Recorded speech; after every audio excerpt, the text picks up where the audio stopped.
श्री कृष्ण भगवान ने छठे अध्याय में ज्ञान विज्ञान ब्रह्म विद्या का अति अनुपम वर्णन दिया। छठा अध्याय जिसको मैं गीता का हृदय जानती हूँ, भगवान ने अपना हृदय खोल के इसमें रखा है।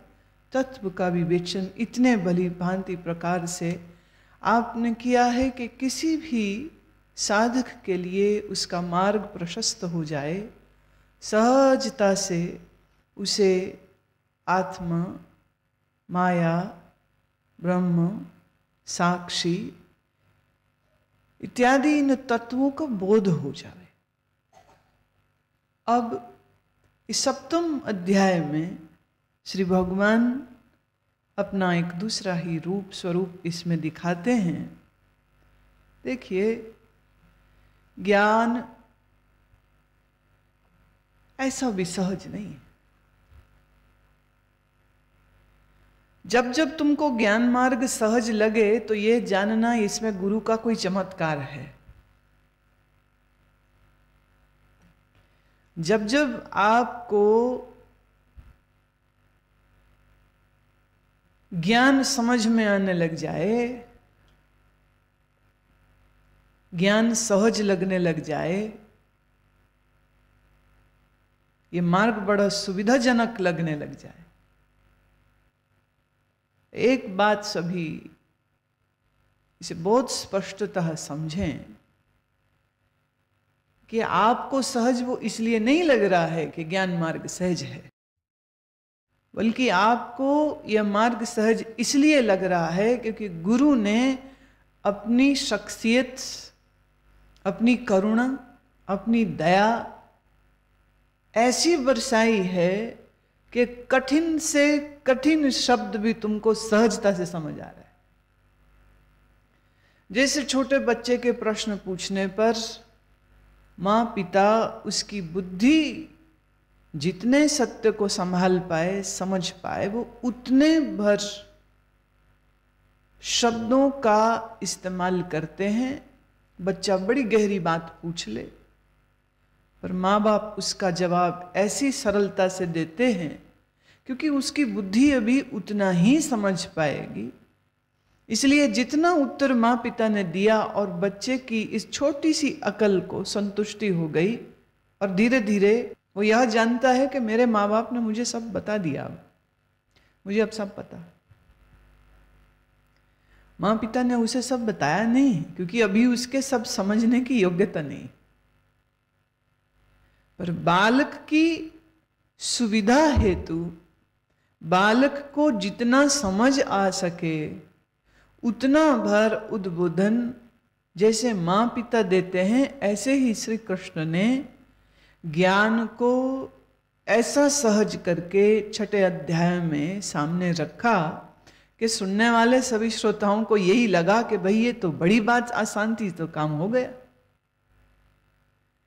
हालांकि छठे अध्याय और अब सातवें अध्याय में एक लंबा अंतराल आया है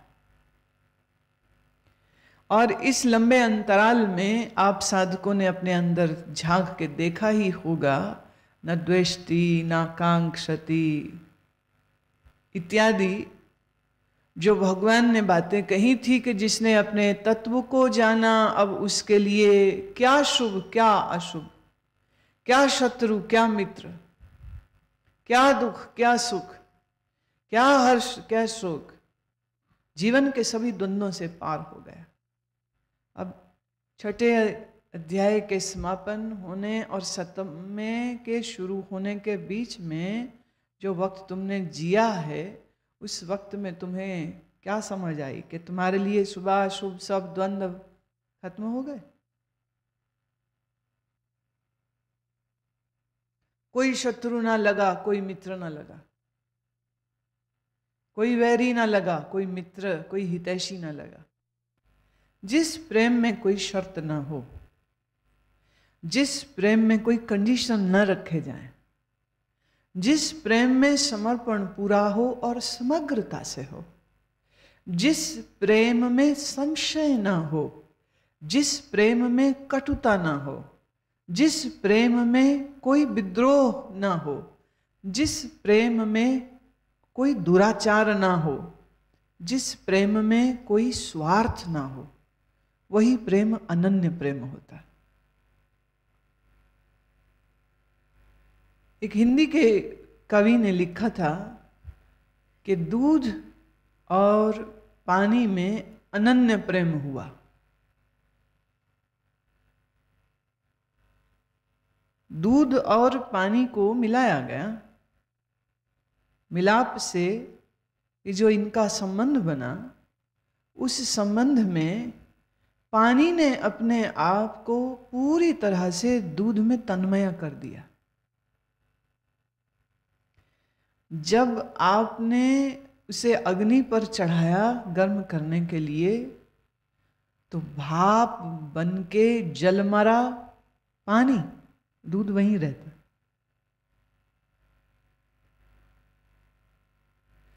तो अनन्य प्रेम का अर्थ हुआ जब आप अपने आप को समर्पित कर दें इस तरह से कि समर्पित करने वाले को समर्पण का भी ध्यान न रह जाए। हाथ में बोर्ड तख्ती पकड़ के सबको सुनाता न फिरे, मैंने समर्पण कर दिया, मैं ईश्वर पे अपने आप को न्यौछावर कर दिया, मैंने अपने आप को गुरु पर न्यौछावर कर दिया। जो इस तरह की अनाउंसमेंट्स करते हैं वो भी समर्पित नहीं है, इसलिए बोल रहे। अनन्य प्रेम का अर्थ क्या है? जब प्रेमी यह भी ना कहे कि मुझे प्रेम है।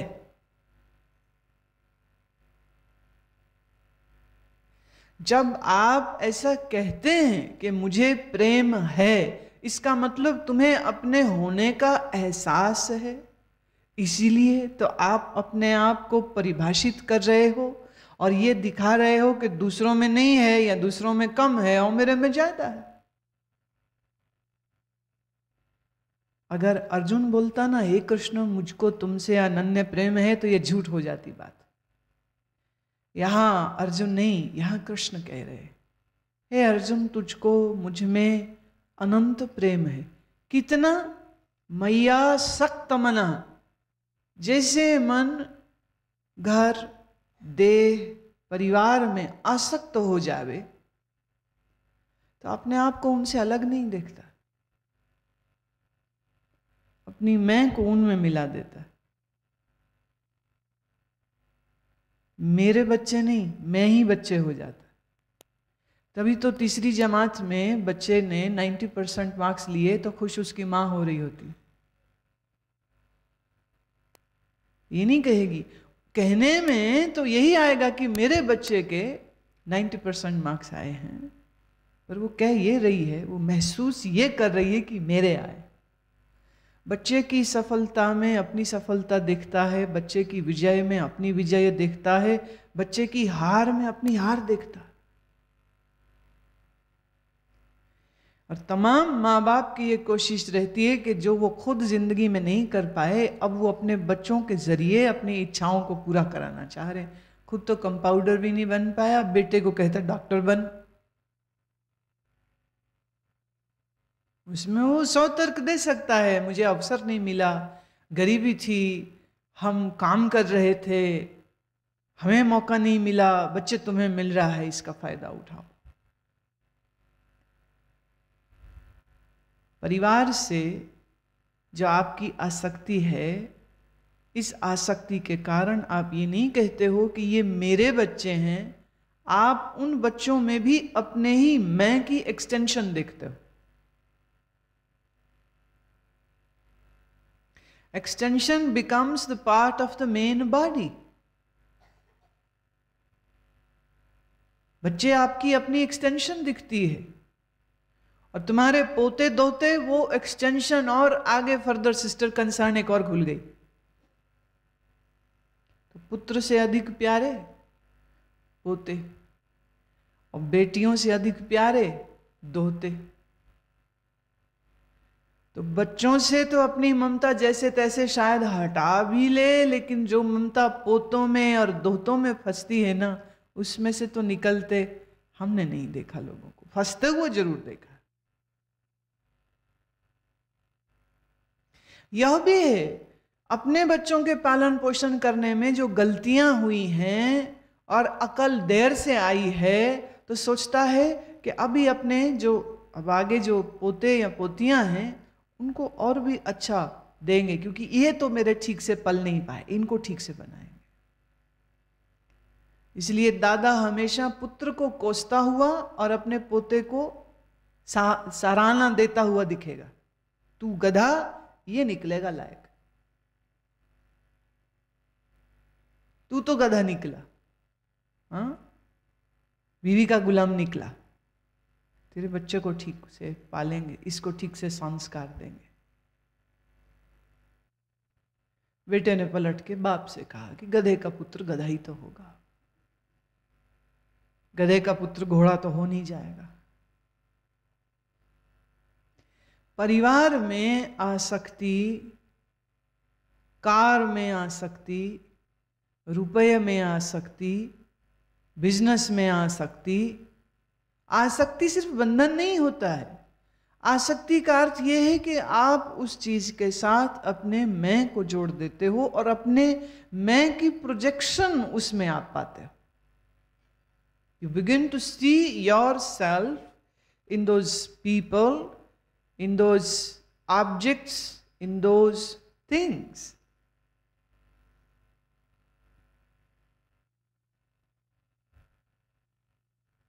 कृष्ण कह रहे हैं, हे अर्जुन, तुझको मुझसे अनन्य आसक्ति है।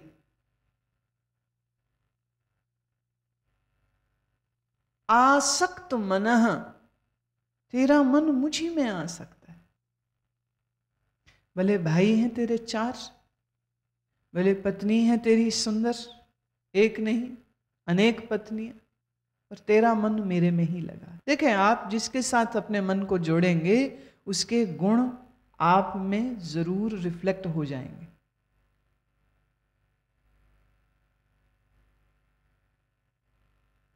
हमारा मन बिल्कुल शीशे की तरह है, और ऐसा शीशा है जैसा कि जानो कैमरा का लेंस। कैमरा के लेंस के आगे जो आ जाएगा, कैमरा उसी को अपने में कैद कर लेता है। पुराने कैमरा, मैं रील कैमरा की बात नहीं कर रही हूँ, मैं डिजिटल कैमरा की बात कर रही हूँ, जिसमें स्पेस भी बहुत सारा होता है। जो आता जाएगा वो उसको रिकॉर्ड करता जाएगा, अपने हार्ड डिस्क में उसको सेव करता चला जाएगा। हमारा मन बहुत ज़्यादा जल्दी प्रभाव में आ जाता है। हम जिनके पास भी उठते हैं, बैठते हैं, जिनको सुनते हैं, जिनको सोचते हैं। आप किसको सोचते हो?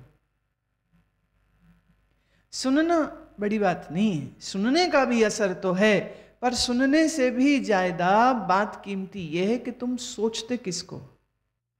लोग सुनते तो हैं गुरुओं को, पर सोचते हैं बच्चों को। सुनते हैं सत्संग को, पर ध्यान में उनके कारोबार होता है। So it is not what important what you listen, but what is important is what you retain in your mind. आप किसको बार बार सोचते हो? आपके मन की वृत्ति किसमें बार बार अटकती है? और जहां यह आपकी मन वृत्ति अटकेगी, आप पर उसका प्रभाव आता ही है, निश्चित ही आएगा। भगवान कह रहे हैं कि तुझको मुझ में अनन्य प्रेम है, तेरा मन मुझ में लगा है। पार्थ योगम, हे पार्थ, तेरा मन, योग मन जुड़ना, तेरा मन मुझी में जुड़ गया।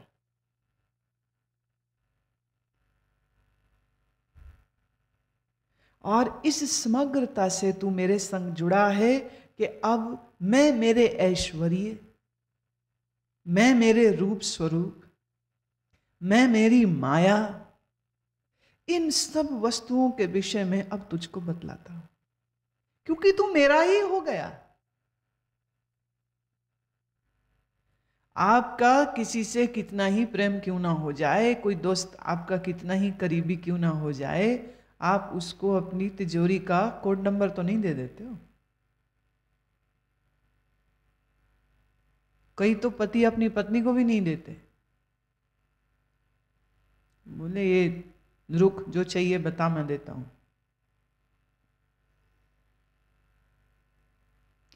आज भगवान अपने सारे ट्रेजर हाउस को अपने प्यारे अर्जुन के लिए खोलने जा रहे हैं और कृष्ण कह रहे हैं कि चूंकि तू मदाश्रिय, तू मेरे आश्रित हुआ है, मेरे में जुड़ा है, मेरे से अनन्य प्रेम है, मेरे में ही तेरे मन की आसक्ति है, इसलिए जो मेरी समग्रता है मुझे अब तू मेरी समग्रता में जान।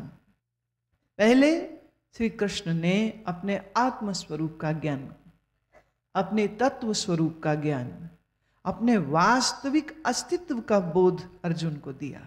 अब कृष्ण कहते हैं मेरे इस साक्षी, मेरे इस ब्रह्म रूप के साथ जो और सब समग्र बल और ऐश्वर्य है, अब तू मेरे उस बल, अब तू मेरे उस ऐश्वर्य के विषय में भी जान।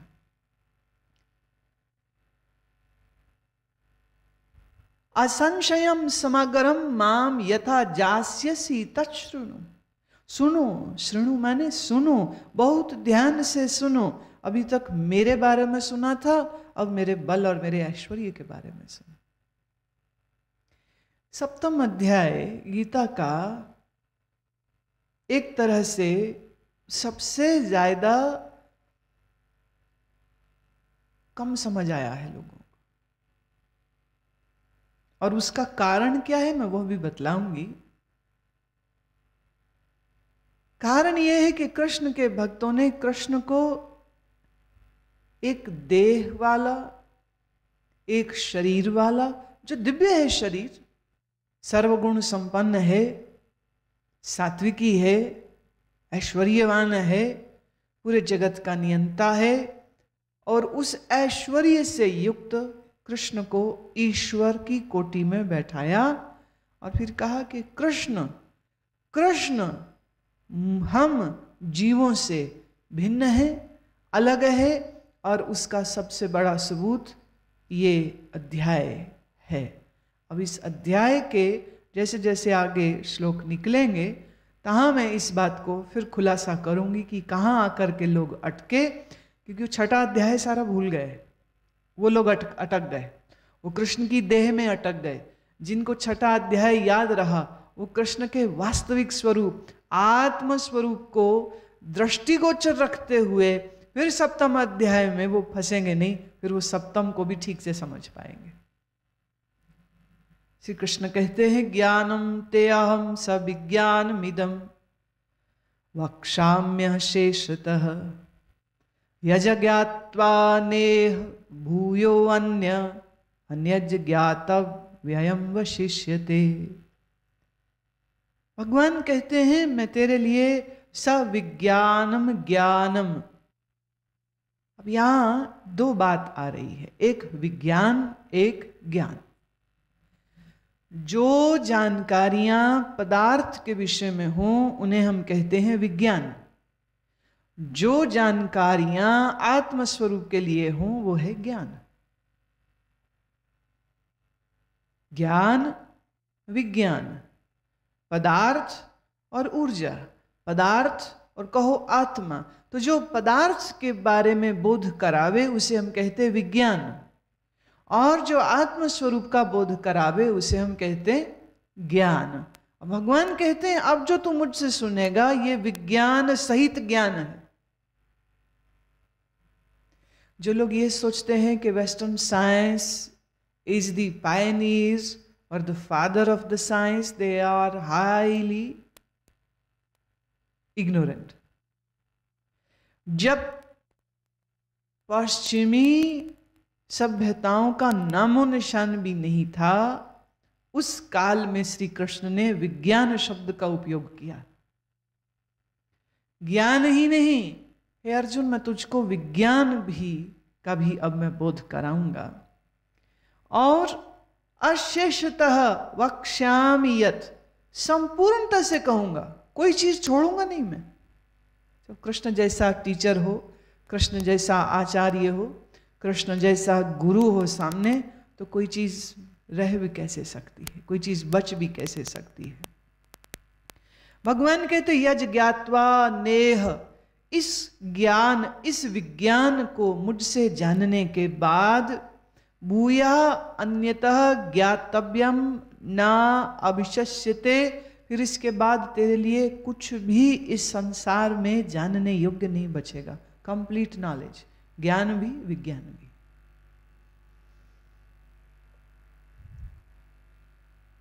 मनुष्याणाम सहस्रेषु कश्चित् ददति सिद्धये यततामपि सिद्धानां कश्चिन् मां वेत्ति तत्वतः। मनुष्यानाम सहस्रेषु, सहस्र कहते हैं हजार। भगवान कहते हैं हजारों लोग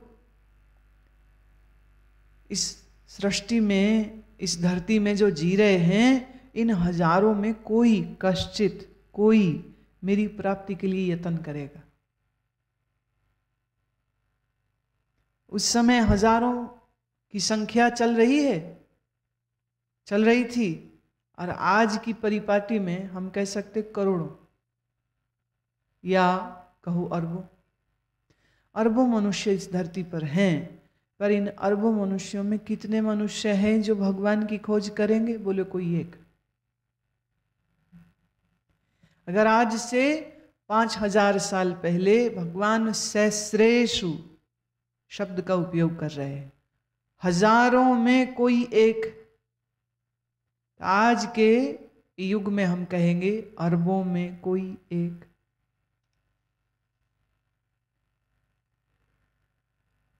पहले तो अरबों में कोई एक, भगवान क्या है, ईश्वर कौन है, कहाँ हैं, कैसे हैं, हमारा उनका संबंध क्या है, कैसे है, पहले तो इसको जानने की चाह अरबों में किसी एक के चित्त में आएगी। फिर इन अरबों में एक, जो अरबों होंगे, माने पहले एक, अरबों में कोई एक, out of millions one will seek, then out of these millions of seekers one will come to know what I am. ख्याल रहे, ये बात मैं नहीं कह रही हूं, ये बात श्री कृष्ण कह रहे हैं। करोड़ों में, अरबों में कोई एक तो मुझ ईश्वर को जानने की चाह करेगा, और फिर करोड़ों मुझे जानने की चाह रखने वालों में से कोई एक मुझको समझ पाएगा, कोई एक मुझ तक पहुंच पाएगा। अनंत सिद्धि, अनंत यत्न करने वालों को भी सिद्धि प्राप्त नहीं होती। क्यों नहीं होती? इसीलिए नहीं होती है कि मन जितने जोर से तुम्हारा कार्य करता है, उतने जोर से आपके अंदर तत्व जानने की इच्छा काम नहीं कर रही।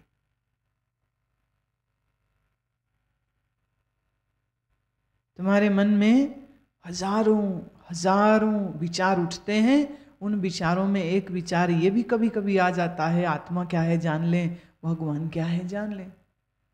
So out of 1000 it is just a one thought, and this thought is also not constant one.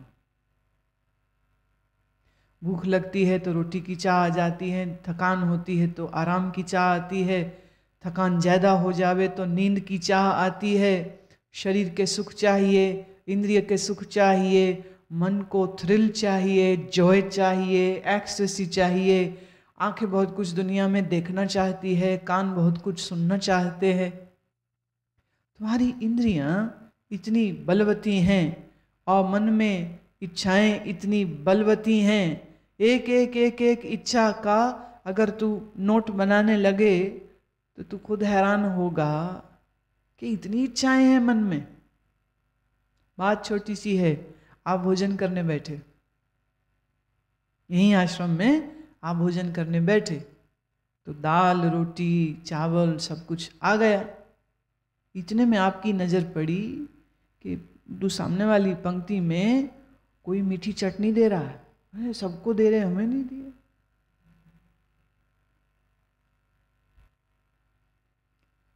क्या करने आया आश्रम में? गीता सुनने आए। गीता सुनने आए तो गीता की चाय रखो, तो चटनी की चाय बीच में कहां से आ गई?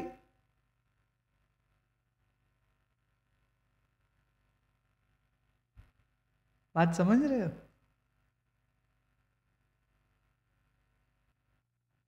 रामकृष्ण परमहंस एक कहानी कहा करते थे कि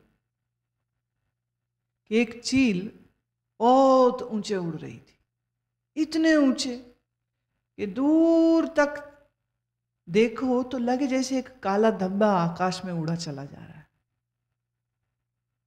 अभी रामकृष्ण उसको देख रहे हैं और बड़े विस्मित हो रहे हैं कि कितना ऊंचा उड़ती है चील, क्या उड़ान है, क्या ऊंचाई है इसकी। हम आदमी तो छलांग मारे तो 2 फुट की छलांग मार लेंगे, 4 फुट की छलांग मार लेंगे, फिर पटक से जमीन पे आ जाते। ये चील को देखो कितने ऊंचे उड़ रही। शायद रामकृष्ण ने हवाई जहाज देखा भी नहीं होगा, तो उनके लिए चील की उड़ान और ऊंचाई बहुत बड़ी थी। इतने में क्या देखते हैं कि चील ऊपर से सीधे नीचे को आ रही और नीचे आकर के जमीन पर उतर गई। रामकृष्ण को बड़ी इच्छा हुई कि नीचे क्यों उतरी है, तो देखा जमीन पर एक मरा हुआ चूहा पड़ा था, वो चूहा खाने के लिए ऊपर से नीचे आई।